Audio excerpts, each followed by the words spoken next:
What's up, guys? Tim here. Welcome to my beautiful unfinished basement office where, for those of you that know, we just moved to the island here 3 months ago, and I'm still getting quotes to get this finished. But you know what? We got the whiteboard, we got the markers, got the phone, so we're good to go. So I wanted to talk about something kind of controversial, but it's related to productivity, and I want to just open by saying that productivity doesn't really matter, and what does matter when it comes to getting stuff done is your effectiveness. So that just means getting the right stuff done.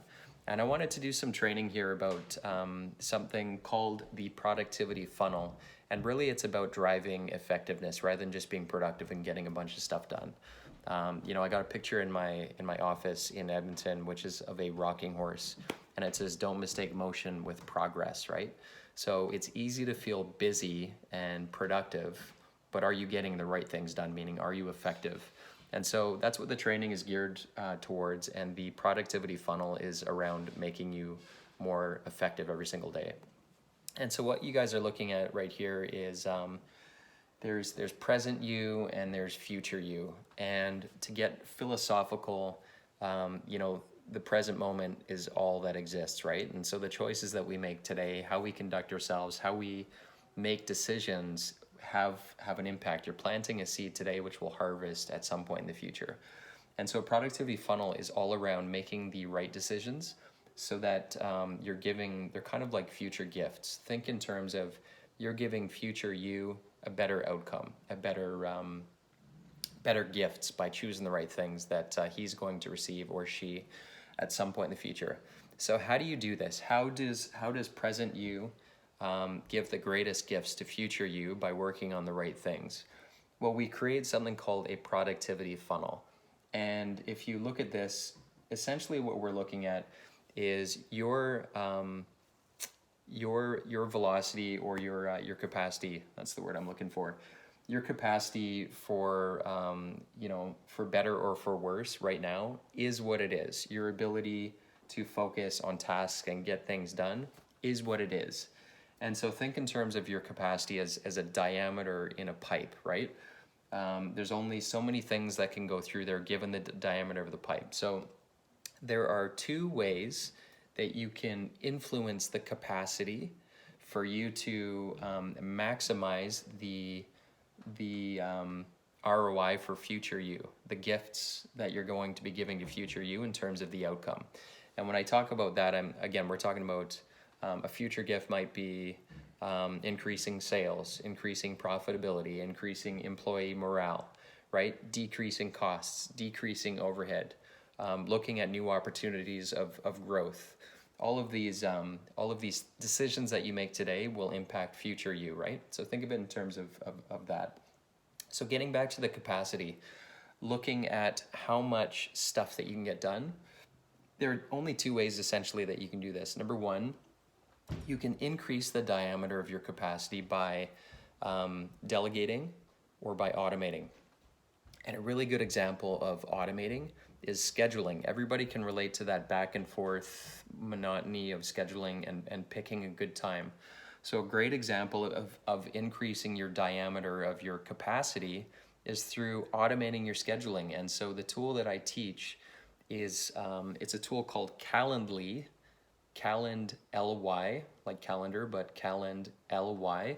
And what that allows you to do is to hook up your calendar and then predefine times when you're free so that all you need to do is share a link with someone when you're scheduling, and the burden of the back and forth and the decisions, does this work for you, is completely taken off your shoulders, where the person who you're wanting to schedule with, they click the link, they select something that works for them, goes straight in your calendar, and it also sends them the reminder emails and the texts and all that kind of stuff. That right there increases the diameter of your capacity, because in the absence of a tool like this, you're going to be spending your time, which is your scarcest resource, wasted on scheduling, which is it's a waste of your time. And if you think in terms of so we have a service business, right? So people bring in broken truck bodies into our business. And if we work on something that's not profitable, there's a huge there's a huge trade-off that you could have been working on something that was actually going to make you money. So the cost to you is actually much greater than just the time. It's the opportunity cost of what you could have been spending that time on otherwise. And our lives are filled with all kinds of examples where the opportunity cost is huge. And so I want to talk really quickly about that, which is number two. So we talked about delegating or automating. We used the Calendly example, but I want to talk about something which is the second strategy here, which is asymmetric ROI. What does asymmetric ROI means? What does it mean? I need more coffee here today. So asymmetric ROI, the best way to look at it is, I know it's really sunny here still. You see these little charts here? So one represents, if you look at this line on the left-hand side here, that's the amount of energy required to get an output. So high energy, low output versus low energy, and then high relative output or return, right? So there's an asymmetry there. And if you look at the most successful, effective people, entrepreneurs, they are relentlessly focused on only activities that have a favorable asymmetric ROI, meaning that the amount of energy is disproportionate to the ROI, so the value. And so that's the second way that we can increase the ROI for future you, is by only seeking out those activities that have a asymmetric ROI, that has a relatively low input to output ratio, meaning that high ROI versus the amount of energy you need to put into it. All right, so asymmetric ROI. So look for those things. And how do you do that? Well, there's a strategy that I use. It's called the 3x3, which is you can choose basically making a constraint, 3 things to focus on each day and 3 things to focus on and get done each week. And so what happens when you limit yourself to 3?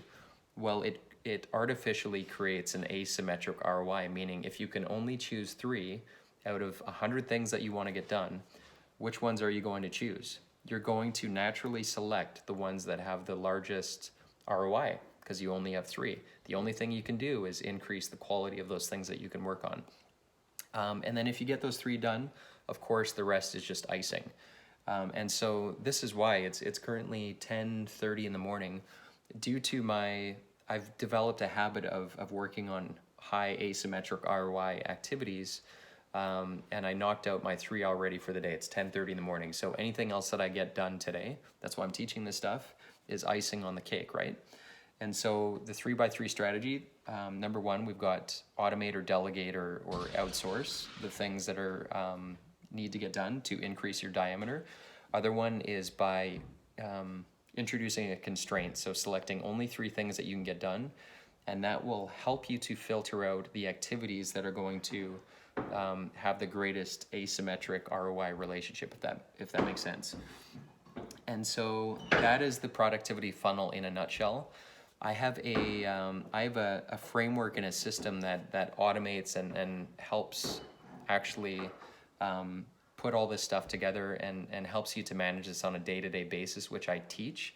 If you're interested in getting my board, how I set everything up automatically, you can type in the comments interested, and I'll follow up and I'll share my productivity funnel board with you if you're interested. And it helps you to organize your day in exactly this way. It makes it much easier. But I mean, that's essentially all it comes down to, is the present, understanding that the present that's the only time that exists, right? And what are you doing right now to maximize the gifts that future you will be receiving, through how you're making decisions, how you're using your time. And that's what it all comes down to. So by creating a productivity funnel, you are maximizing the gifts that future you will be receiving, your future business will be receiving, versus right now, if you're not making enough sales, not generating enough leads, the decisions you're making right now, and also more importantly, the things that you're saying no to right now are going to directly impact future you. So that's how best to think about it. Hope that was useful. Again, if you're interested in getting my productivity funnel template, type interested in the comments below. Hope this was useful, and I will talk to you guys soon. Have a great rest of your day.